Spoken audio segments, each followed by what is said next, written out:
Oh, wow, look at that one. Whoa, get in the boat. I think he wanted that jig. Choked it. That is awesome right there.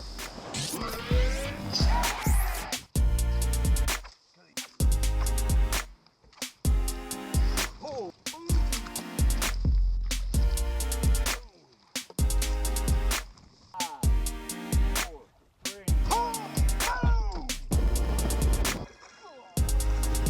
Yes, look at that. If this doesn't get your blood flowing, I don't know what does. This is freaking awesome.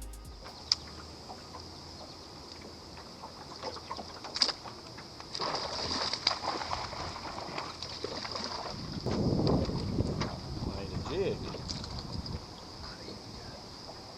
There you go, another reaction strike. I've just been kind of pitching that big 3/4 ounce black and blue jig. It's kind of my favorite, a black and blue jig. Just pitching up in there and kind of swimming it and, you know, hopping it every once in a while, but it's just a reaction strike. Those fish are up in those weeds, and you know, you just bring it by them real quick and they react, and you know, that's what's so awesome about that. You got a big hook on a jig, you got 20-pound gamma fluorocarbon in here, a 7.5 flipping stick, and a high-speed reel.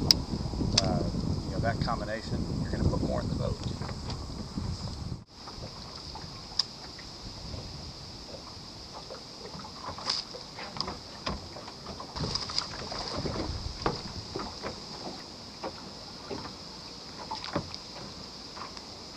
Right in the middle of that laydown.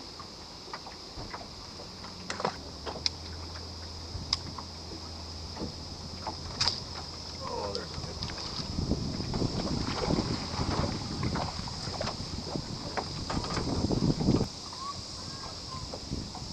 one. Sometimes you just have to go back to your strengths.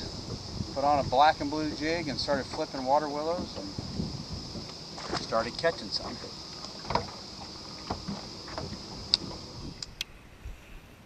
Going along here, I've got a 3/4 ounce jig. I'm not wasting any time. I mean, I'm putting it right in there. I'm hopping it once or twice.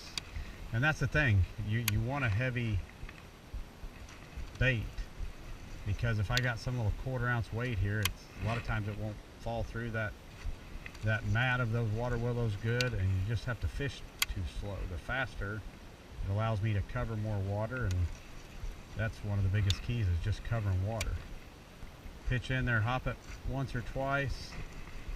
I'm always watching the weeds around my bait, because sometimes you'll see those move before you even get a bite. But you know, as I'm flipping these water willows, this same technique applies to almost any kind of vegetation or heavy cover. This same process or approach works on lily pads, cattails, heck, matted milfoil, hydrilla, any of that stuff. So you're just, each one's a little unique, but they basically fish the same. You know, every day the fish will be set up a little bit differently in them. I'm just kind of dropping that in there, hitting the holes or the sweet spots, the little points, shaking it once or twice, and usually if there's a fish there, it'll get it. Oh, like that. Swimming that through there. He hit it on the backside. Look at that. You can see the crawfish tentacles down his throat, so match the hatch, black and blue jig. And there's been many days where I've seen where you can just pitch to the side or the edge of this stuff and catch fish, but then I've seen days where it literally has to land on their head. Today it appears there's a little bit of both going on.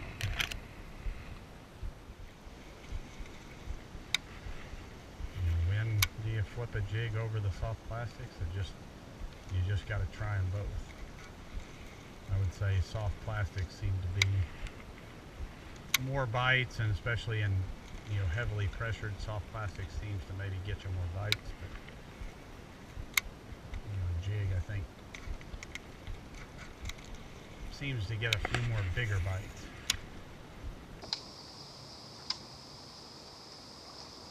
Oh, whoa, that was awesome. Got to see him come out there and eat that.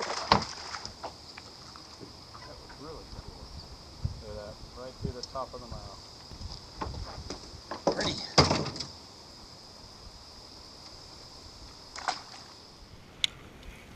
But you can see why the fish are up here. It's, you know, heat of the summer, and these fish are up here in this shade. You just get up here in this nice shaded water willows, and actually we're headed back into the creek where there might be some a little bit cooler water flowing into this place. You know, especially in a more traditional reservoir, big lake, that's where a lot of fish will tend to gravitate towards, or your creeks where you have maybe cooler water coming in, and they get up there shallow. And look, he got saw the weeds move on that one. See, before that fish bit, I saw the weeds kind of move, and I raised it up, and he was swimming with it. There it is. There's not fish everywhere here, so I don't really want to nitpick this stuff apart because you can waste too much time. It seems like the fish we're getting to catch are pretty active, so I think that's what makes this technique pretty effective too, is I'm able to cover a lot of water.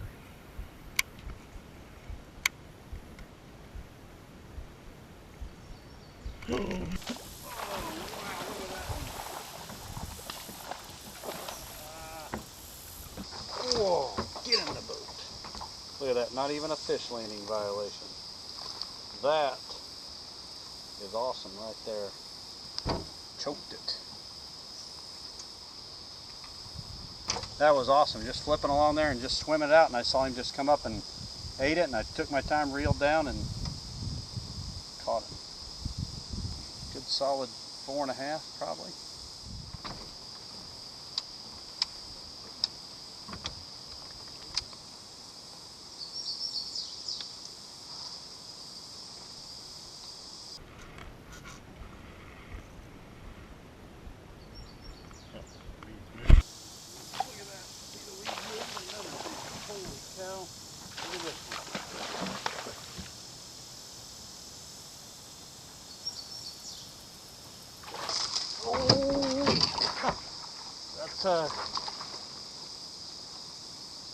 Look at that. Another one choked it. Look at that, all the way down his throat. Look at that beauty. Just swam, kind of pitched it up there right on that little shaded side, and I saw those weeds moved and lift up, and he was just swimming with it. But right there. Oh man. I mean, it's just beautiful looking. You get this straight undercut bank, and then you come to the first clump of water willows here, and I literally just pitched that jig right on the point of it, and as soon as I hopped at one time, I saw the weeds move, and I just raised up again, and he got it. I mean, just a textbook spot. It creates a little point here. There's like a little mat in there, and it's just a perfect place for that fish to be sitting in the shade. I mean, it's no different than us. I mean, we kind of got over here in the shade, and it feels great. So they just get along here. They find something that they're comfortable around. You know, bass, they like to be around some type of cover or something over their head, and you know, it's just a perfect spot for them right there. You know, when it comes to, you know, flipping and pitching like what we're doing here, you know, your tools are important. Flipping and pitching, I'm covering way more water. I'm keeping this bait in the sweet spots, but then too, I've got it on a 7.5 flipping stick, a, you know, heavy flipping stick. I've got it on 20-pound fluorocarbon line. You could throw 25 or 30. I mean, if I was in a tournament in here, I'd probably have 25 on without a doubt. And then a high-speed reel. I've got an 8-to-1 gear ratio reel here. You know, that's really, really important because it's fast. And that way, when I've got these bites, I'm able to reel down and set the hook quickly on them and get that good hook set. And then on top of that, when they do hit it and they come screaming out towards me, I can catch up to them fast as well. So, you know, your tools are really important. And, you know, people always ask me when it comes to why do you need so many rods for bass fishing. Everyone has its own, you know, technique specific purpose, and I mean, you know, you got to have the right flipping, pitching, reel setup, line setup for this application. No different than golf and having the particular golf club for that, you know, shot that you got to make. Little cold front come through last night, and the fishing's fairly tough. So it's kind of, when things are that tough, you go back to what you're comfortable doing, confident doing, and that's flipping. Oh crap!